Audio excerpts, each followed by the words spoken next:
Welcome to the Big City Breakdown, episode 4. I've got my very good friend Angela Rodocker here. Hey, Angela. Hi.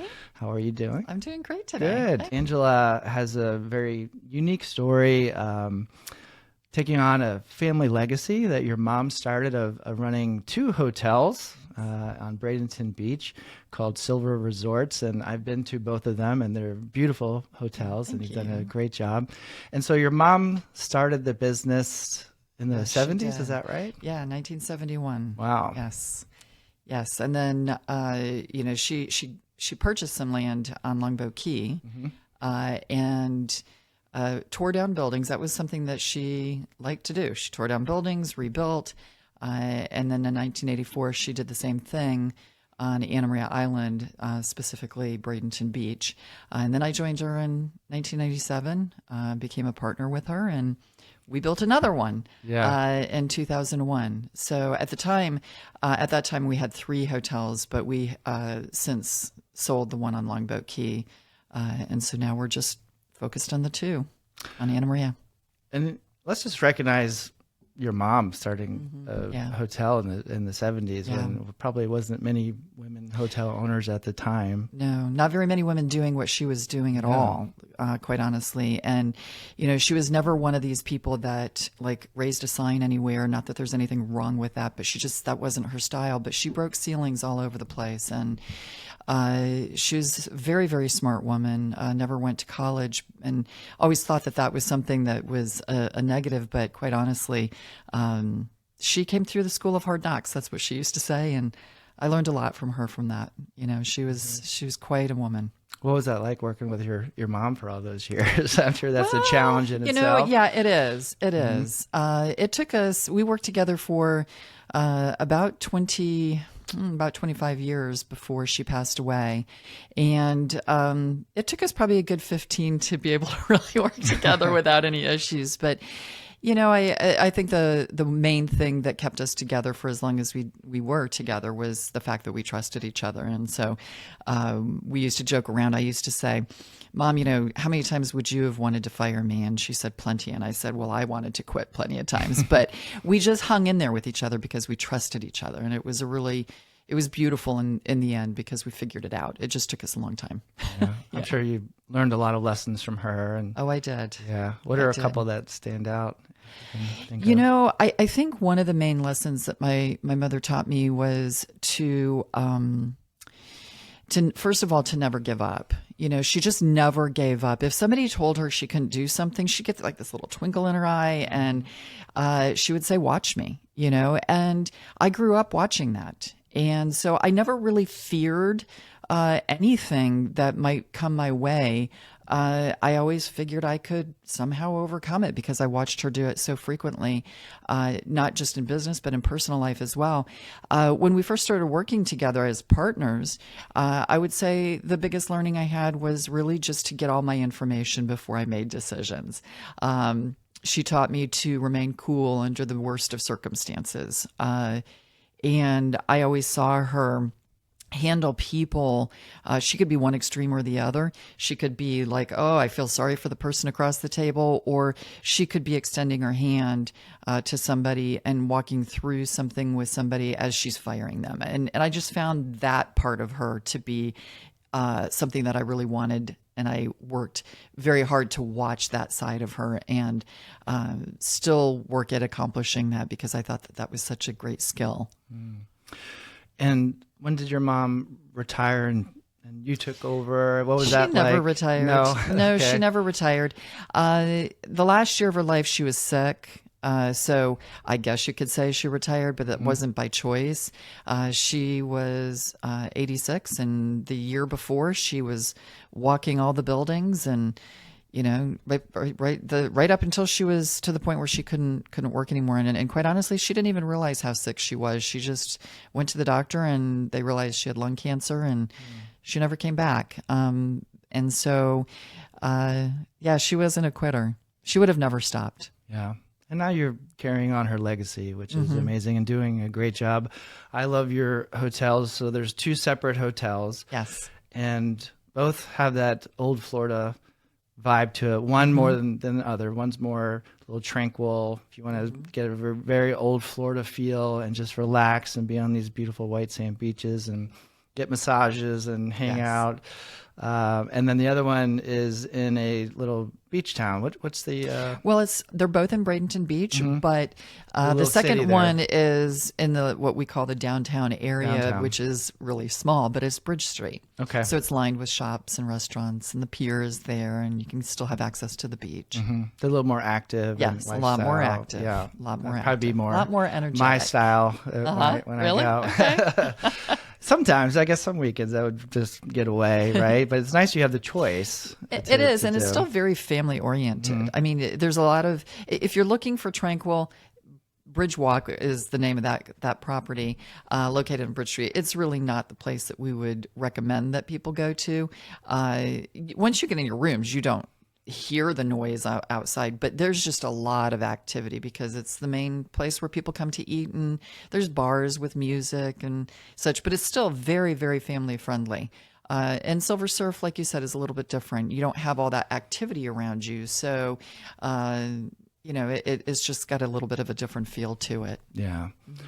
And, I love small business, and I'm a big supporter of small businesses. And there's a lot of chains and the Marriotts and just, even that whole area has just been built up. I'm sure you've seen it change dramatically over the years. And so how do you compete with the Marriotts of the world? And like, what's your dominant selling idea, I guess, or like, what is the thing that keeps people coming back to your hotel versus some of the larger chains that are institutionally owned? That's a good question. If you want to come to Anna Maria, there's really only one chain hotel out there.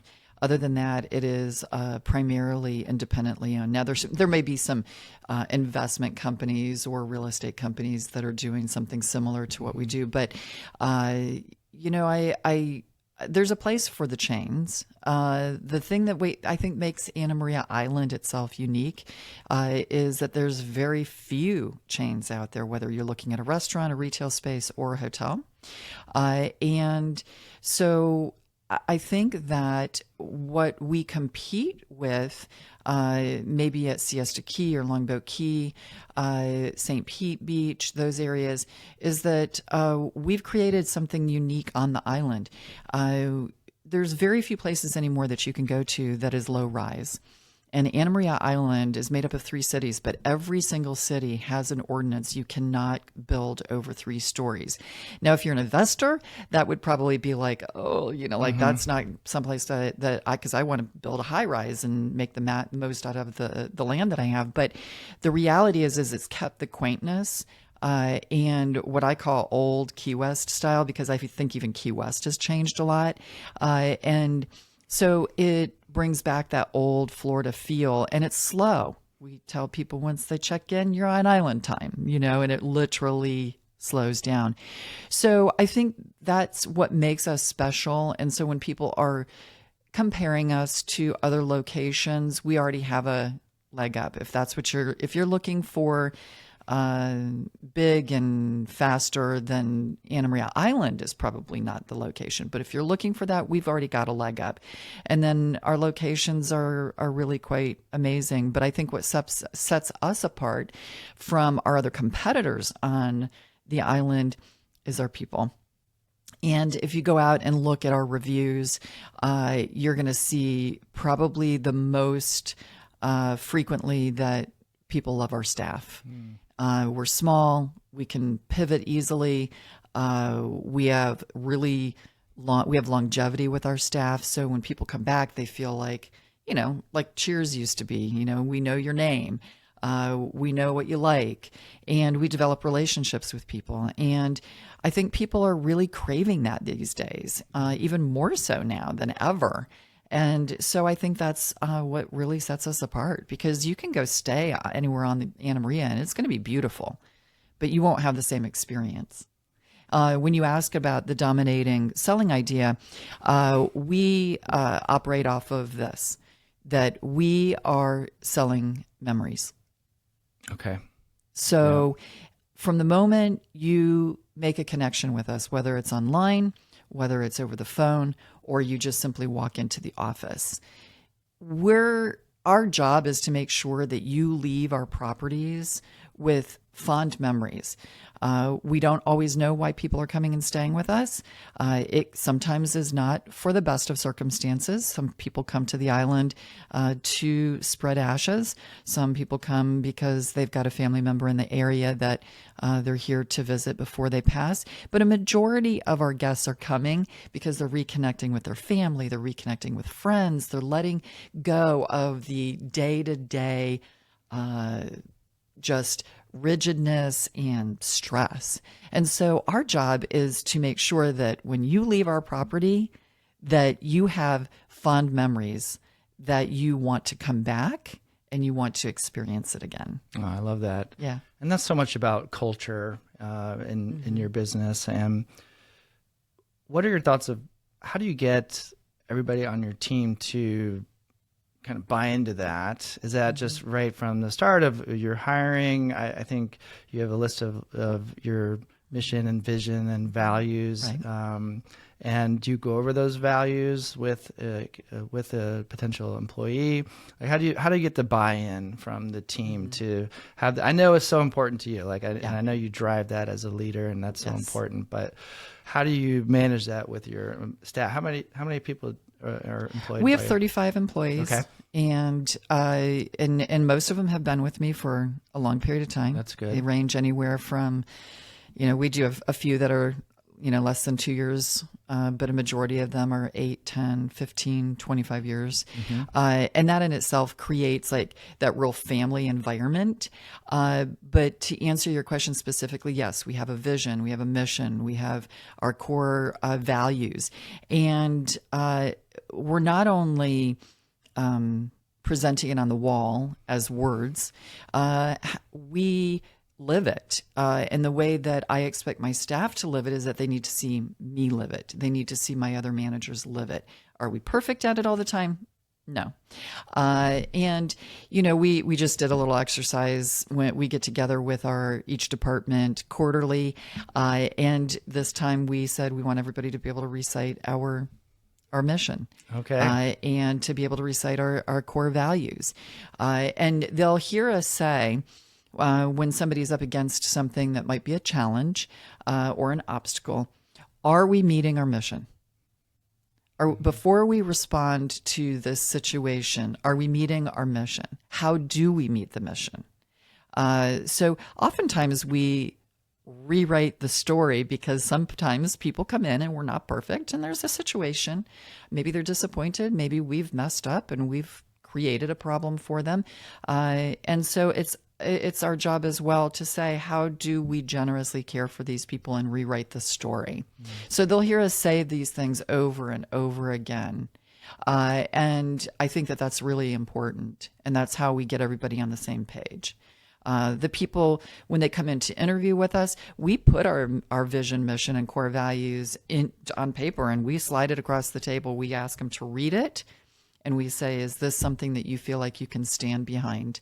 And we make sure that they thought that through before they accept a job with us. And it doesn't mean, again, that somebody has to perfectly align with it, but they do need to buy into it enough that they are, they're in advance, they know what the expectations are going to be. I love that. It's just having a clear blueprint of how you operate, and it's just much more than you better do a good job at the front desk. It's really digs deeper into caring for everybody that comes through the door. There's got to be, is it daily with you as far as dealing with fires or just, you're dealing with, of course, this day and age, you can complain and do bad reviews as easily as any point in time. How do you address that? So first and foremost, I'll tell you that one of the things I started doing years ago before I addressed anybody with an issue, and now my managers will do the same, is we actually pray. we pray before we go speak with somebody, because that changes our heart and gets us in the right frame of mind, and we're postured to really address a situation with a different kind of view. Secondly, I'm not afraid of bad reviews. You know, I've had people threaten that. I'm going to give you a bad review. Okay. I mean, if that's what you feel like you need to do, does not happen very often, but, you know, I'm not afraid of it.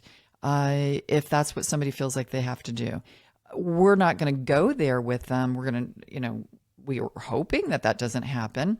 However, and we're going to do everything that we can before it ever gets to that point, within reason. I think that there's a very big misunderstanding years ago. People used to say, well, the customer's always right. No, the customer is not always right. The customer needs to be heard. They need to be seen. They need to be understood, but they're not always right. And so, you know, that's where we balance things to say, is this right? And if we're not a good fit, then how do we manage that? And we manage it with respect as well. So I'm not just going to say, hey, this doesn't work, you need to leave. Now, unless it's something really bad, which I've had to do.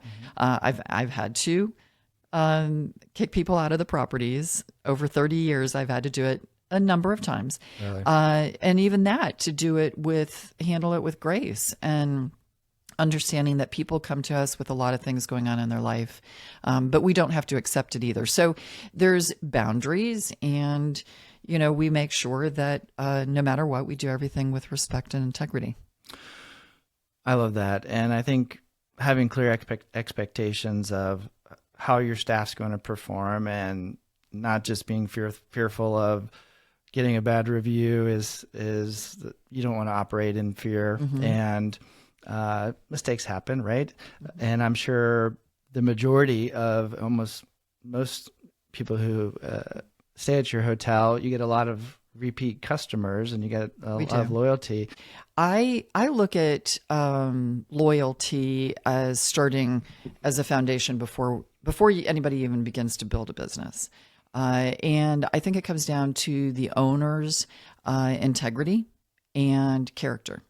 And I think it starts there, because from there, all your decisions are being made. And how do I measure my integrity? What do I measure it against? You know? So because I want to have integrity, I then will make decisions that will position my company to have that kind of integrity. And believe me, that is what builds the trust and loyalty. Now, if somebody loves a product like an Apple phone, which I think is a very different kind of animal than what I do, because going and buying an Apple phone or find something comparable to that may be a lot more difficult. In my case, you can just go a few doors down and get another nice hotel. So to me, I've got a great product. My competitors will have a good product, but my service and how we handle situations, and that is where I think our loyalty is built. But I think that's built off of trust, and that we're going to do the right thing.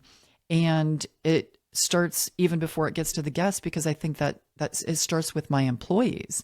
So my employees need to feel that they're being treated with integrity and respect. And then it begins to build my loyalty within our company to fulfill the mission. So they trust me. Now they trust my mission. They want to be a part of it, because they know that they're going to also be taken care of. And then they push that out to my customers. And what that looks like is when people come in to check in, is they're saying like, oh my gosh, Gregg, it's so good to see you. I've been thinking about you. I know that you had these hurricanes last year, and it's just been on my heart, you know. And then there's a conversation, and all of a sudden you realize that these people have been thinking about us. So it's an authentic kind of loyalty that's built off of trust, integrity, and respect. And then we can take that another step further by making sure that they're treated a little bit differently. in our pricing structure, or giving them a few more perks here and there through our loyalty program. And then they become our biggest advocates. They're the ones that are going out there and making referrals, or putting things out online when we publish something on social media and all of that. And so it begins to create a community around our brand. And although it's small when you compare it to like a Marriott or something like that, it still exists. I mean, my database between the two hotels is like 40,000 people. And you know all their names. Not all of them. Yeah, you know a good bit. Well, when people come, I'm sure there's some that are just weekends. Yes. Do you track that as far as like the repeat customers that some stay for a week, some stay for a month, right? We do have. We still have some of those. Some that were there for quite a bit, and they were thrilled and hated to leave. So, how much of that mix is between just like one night or a weekend? Yeah, our average stay between the two properties is actually about 2.5 to 3 days. Okay. That's our average. Okay. But yeah, we do have people who come and stay for long periods of time. That's kind of dying off. We don't see that in the younger population as we do in people who are older. I think a lot of that is generationally, people travel differently. And that's okay. That's perfectly fine. But we do track all of that. I track numbers like crazy. So yeah, we know that it's about 2.5 to 3 days. And we can slice and dice our data into all different kinds of segments. I don't have any specific off the top of my head about how many people are staying more than 3 days. But we get a lot of one-nighters, and that's okay too. So you mentioned pricing, and I'm sure that's a ongoing thing that you have to deal with, and there's a lot of hotels that will change their prices all the time, but yours is pretty consistent, right? And I know you too. You probably haven't raised them in a long time. Well, we did raise them because we did the renovations. Okay. Both properties in the past 2 years have been fully renovated, and we took it all the way back to the studs. So we had to raise our rates. So there was a pretty significant increase because of that. Gotcha. However, I think the value is there. So we always lose people when we go through a major renovation like this and have to raise the rates. We do lose some people, but in the end, it actually ends up building. We go through a little low season for a little bit. I mean, as far as our occupancy, and then it ramps up. But as far as pricing is concerned, there are a lot of hotels will do something that's called yield management. It's kind of like what you experience when you make your reservation with an airline. You and your friend could be getting online and making a flight reservation, and by the time everything is said and done, you paid $200 and they paid $250. Right. And a lot of that is based off occupancy and timing, and there's all kinds of formulas for that. We don't do that. I tried it at one point. We have such high repeat business, it really upset people, and it wasn't worth it. It just wasn't worth it. So we have different seasons with different rates, and we do increase our rates every year. However, I like to keep our rates just below my most, what I would say my most fierce competitor, where they are. Okay. And then we offer discounts based on different things, just like you would see at Disney, Florida resident, if you're a AAA member, military, all of those things. And then my staff does have the ability they have certain guidelines that they can also manipulate, like the rates. I guess manipulation sounds bad, right. But they can lower them. They can lower the rate. Gotcha. Oftentimes it does require a manager approval. Say that out loud. I probably shouldn't. But we're pretty consistent, because what we don't want to do is, because we have such a community, and believe me, we've seen this happen, where you get that $200 rate and your friend gets $250. Yeah. The $250 friend is coming in and being like, why did I get this rate when my friend got, and it creates a lot of problems. So we probably err on the side of being a little bit more giving when it comes to our discounts for our repeat customers, because we value them. Do you offer a discount if they come back? We do. Okay. Yeah, you stay with us once, and then you become a VIP guest. That's Just different. once? That's it? Yes, Nice. yes, you are a VIP. Yeah. You're part of the family when you first arrive, and then you become VIP once you stay once. I And we love offer that. a discount. Who doesn't want to be a VIP? Yeah, exactly. So we offer that to guests who come back even after the first stay with us, and then we offer other kinds of perks throughout the year. But we try not to go below that. So we'll run specials, but I don't want to undercut our customers who have been loyal to us. So we're very careful when it comes to that. And it's really a difference of people who are very price conscious, but also more importantly, value conscious. And if you're providing a lot of value and you're really not on the high end and you're not on the low end right. either, but you're giving a lot of value for probably more value, and probably prices could be higher than what you're charging. But it's so evident that everybody who stays there gets a lot of value and service, and it's just such a great formula when you focus on the value versus just pricing, right? Yes. Very important, because people do associate price with value. And I've learned throughout the years that if I lower my rate and you come for the very first time, that's how you value it. So if I do like a flash sale and give you $100 a night and you come and stay with me, well, now you value my product, my service at $100, and more than likely I will never get you back to pay the correct amount that I would normally charge. So we have to be really careful that we don't position ourselves in. And I've seen people do it. They get scared. They start like cutting prices, and hey, I don't know what their situation is, so I'm not standing in judgment. I'm just saying I'm not going to do that, because I know the value of my product. I know the value of our service and our location and all of that.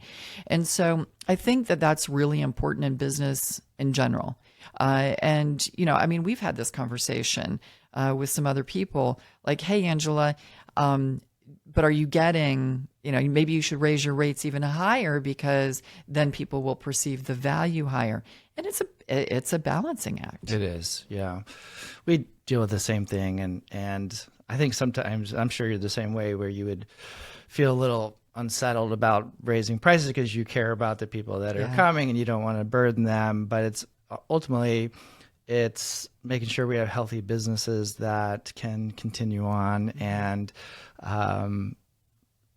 also be good stewards of it, right? And you had mentioned that about your faith and how that's a big part of your business, and I love that. And it takes courage to run a business that's open about your faith and your relationship with God. And also, I think people respect that. It takes courage these days to be able to speak about that and not push it on anybody, but also just show the kind of love and care that you would expect from a faith-based run business. What are some of the things that I think you have Bibles in the front office? Is that right? And people come in, and what a great story I heard is when you were renovating. Tell me about that story. Okay. When you were renovating, what you guys, the little extra renovation in the rooms, a little extra design on the walls, I guess, right? Yeah. So both properties, when we renovated, we took it back to the studs, and we picked 7 scriptures and wrote them on the walls of all the studs. Nice. And so really every person, when they come into the room, they're covered in scripture. They can't see it, but because it's behind the drywall, but we wanted people to feel peace. We wanted them to experience, whether they're a believer or not, we wanted them to have the experience of what God's word so powerfully does. And so that's one of the ways that we did it. We do offer free Bibles in the front office. We purposely designed a cover that would make it appealing for somebody to pick up. It's beautiful. It was done by an artist, a local artist, and nice. It's the NIV version. I think to date, we've probably given out over 300 Bibles, and we've only been doing it for a little over a year. Oh, that's amazing. So it's people have really gravitated towards it. And yes, It was, we haven't always operated the way that we do right now regarding our faith.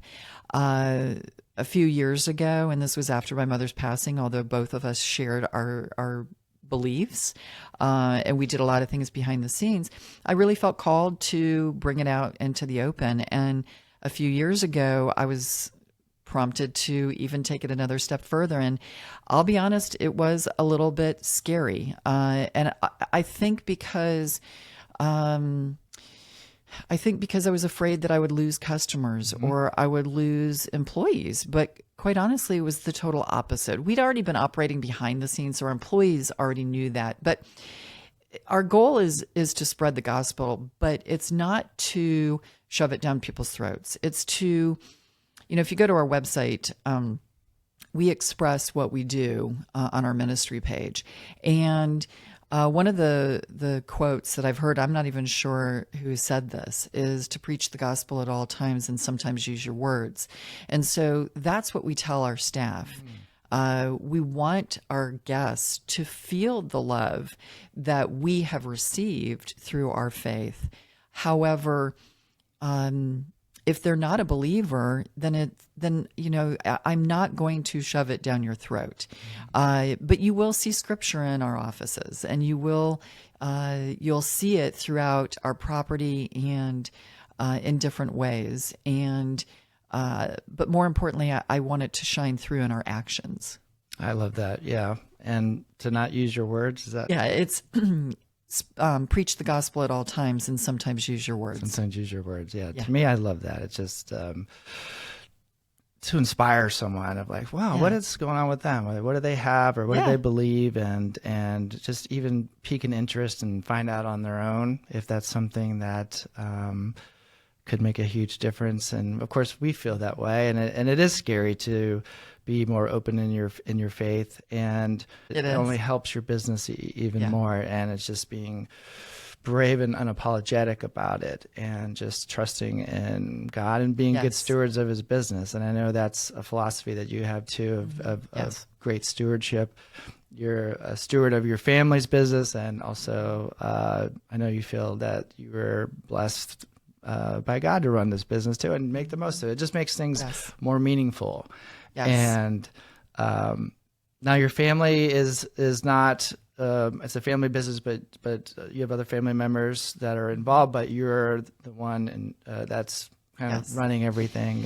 And tell me about that, the dynamics of that, just a little bit, if that causes any challenges or what that experience is like. So there's 4 of us kids. Okay. And so the business went into my mother's estate. I do own a portion of one of the hotels.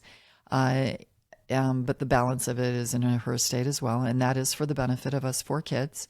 And so they're kind of like silent partners. My brother does work with me. He works in a very specific capacity. He's not in management. And he loves what he's doing. But he's not a decision maker, and he's perfectly fine doing that. We have had a very good experience with that transition from my mother's passing over to her estate and moving in the direction where we are right now. But I understand that that's not everybody's experience. Yeah. And so I will say that before my mother passed away, it was a bit of a concern how everybody was going to respond, because you just don't know. Yeah. And I can honestly say that we have navigated this now for 8 years with absolutely no issues. And that's shocking to most people, especially people who work on the estate side of things, because usually greed starts to come into the mix. But we have not had that problem. We all agree on things, but they know ultimately I'm the decision maker because I'm the executor of her estate as well. Yeah, and they trust you and trust your... Goes back to that character and trust. And, I go back to something that you asked me about what my mom taught me. Ever since I could remember, my mom used to say, Angela, nobody can take away your character. Only you. A lot of people can take things away from you, but not your character. That is your responsibility, your job. And so I never forgot that. I always knew that the decisions that I made, the actions that I took, my behavior, all of those things were going to roll up into my character. And so you're absolutely right. My siblings will tell me regularly, "Hey, I trust you." That's one of the best I compliments you could can not get. have asked for a better situation. Oh, Yeah. yeah. Well, your mom sounds like a very wise woman. She was. Yeah. Yeah, she was. And I always ask this question of the guests here. Has there been a book or two that have really impacted you that made a difference in your career or your personal life? Well, I recently read a book that I thought was excellent. It's called The Way of the Shepherd by Kevin Lehman. It's a very easy read. I just bought it for two of my managers because I want them to read it as well. And the basic of it is really about how you treat people, how you treat your team, and it likens it to being a shepherd shepherding his sheep. And it's a story that is written in a way that's very easy to read, and you can relate to it. And it just talks about how you take care of your people. Because again, I think when we take care of our people, then they take care of my guests. Right. And that's so key to think about too. It is. It really is for any business. is. Because if someone's not happy with their job or their boss or their manager, it's just going to affect everything. And be able to address any situations with grace and love and with kindness, and they feel heard, and then your guests feel heard. I mean, it's just a formula for success, and it's no wonder that your business is doing well. Sorry, keep going. No, you got it, and that's exactly what it is. It's 7 principles. I could not repeat them to you in this moment, all right. but it is all around, taking care of sheep, just like a shepherd would, and leading them properly. And so I highly recommend that. Like I said, it's a very easy read. Oh, that's great. And if someone was thinking about getting into the hotel business, even on a smaller scale, right? Nothing, maybe build up to something that you have. What are some advice that you would give them? Like, what are a few things that you would say, here's what you really have to think about? One, we're going to know is take care of your people. Everything is about service. Is the industry easy to get into if someone like purchases a hotel, or is it something that has some barriers to entry? What are the biggest challenges of something like that? I think the most important thing that I would look at, and you have to remember that my experience in the hotel industry is specifically for tourism, because there are different types of hotels. A lot of hotels near the highway service business people, or near a airport, they'll service business people. So they'll be busy Monday through Thursday or Sunday through Thursday and empty on the weekends, where I'm the opposite. So my experience is what I'm going to base that answer off of. I don't think that the barriers of entry to get into the hotel business are difficult. It's mostly the cost of land, and if you're going to purchase something that's already there versus building it.